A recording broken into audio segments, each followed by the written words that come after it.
చేవెళ్ల నియోజకవర్గంలో బీజేపీ నుంచి బీఆర్ఎస్ లోకి చేరికలు జరిగాయి. తెలంగాణ భవన్లో చేవెళ్ల మాజీ ఎంపీపీ విజయ్ భాస్కర్ రెడ్డి ఆయన అనుచరులతో కలిసి బీఆర్ఎస్ లో చేరారు. BRS working president KTR party కండువా కప్పి బీఆర్ఎస్ లోకి ఆహ్వానించారు. ఈ సందర్భంగా స్పీకర్ గడ్డం ప్రసాద్ కుమార్ పై కేటీఆర్ వివాదాస్పద వ్యాఖ్యలు చేశారు. స్పీకర్ ధృతరాష్ట్రంలా మారాడని, కళ్లకు గంతలు కట్టుకుని నిజాలు చూడలేకపోతున్నాడని కేటీఆర్ అన్నారు. చేవెళ్ల కాళయ్య యాదయ్య కాంగ్రెస్ కార్యక్రమాల్లో పాల్గొంటున్న స్పీకర్ గుర్తించలేదని వ్యాఖ్యానించారు. ఈ కార్యక్రమంలో మాజీ మంత్రి సబితా ఇంద్రారెడ్డి, మాజీ ఎమ్మెల్యే మెతుకు ఆనంద్ పాల్గొన్నారు. గణతంత్ర దినోత్సవం అంటే భారత రాజ్యాంగం అమల్లోకి వచ్చిన రోజు ఈ రోజు.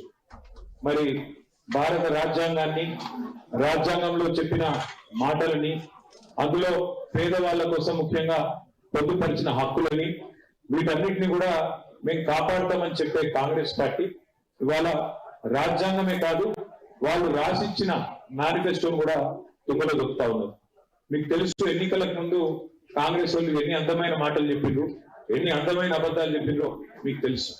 ఇప్పుడే శ్రీమతి సబితా ఇంద్రారెడ్డి గారు, మన సబితక్క మీకు కొన్ని విషయాలు గుర్తు చేసింది. మీకు గుర్తుండాలి, ఆ రోజు రేవంత్ రెడ్డి గారు ఏమన్నారు, కేసీఆర్ గారు పెళ్లి చేసుకుంటే, ఆడపిల్ల పెళ్లి చేసుకుంటే ₹1,00,000 ఇస్తున్నాడు, ఆ ₹1,00,000 కూడా పెళ్ళైన 6 నెలలకు వస్తున్నది, మీరు నాకు అవకాశం ఇవ్వండి, నేను ఒక ₹1,00,000 కాదు మీదికెళ్ళి తులం బంగారం ఇస్తా, అది కూడా మీరు లగ్న పత్రిక పెట్టుకొని నా దగ్గరికి వస్తే అదే రోజు అప్పచెప్తా అన్నాడు. మరి ఇవాళ 2 ఏళ్ళు దాటిపోయింది, 2 నెలలకు వచ్చింది. ఎవరికన్నా తులం బంగారం వచ్చిందా? పొరపాటున వచ్చిందా?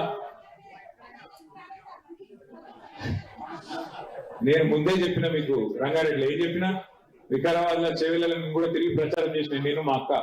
అప్పుడు చెప్పిన నేను, అమ్మ వీళ్ళు బంగారం ఇచ్చిన వాళ్ళు కాదు, బంగారం ఇచ్చే బాపతులు కాదు, వీళ్ళు మెడల పుసిరదాడు కూడా ఎత్తుకపోతారు, మీరు సాధిస్తాయని చెప్పిన. ఉన్నది ఎత్తుకపోయేటోళ్ళు తప్ప వీళ్ళు ఇయ్యరమ్మా అని చెప్పిన. సరే, కొంతమంది మోసపోయింది. వాస్తవం ఏంటంటే ఆశపడ్డారు. ఇప్పుడు గరీబ్ వాళ్ళు ఆశపడితే తప్పు లేదు, 10,000 15,000 ఇస్తా అంటే రైతులు ఆశపడ్డారు.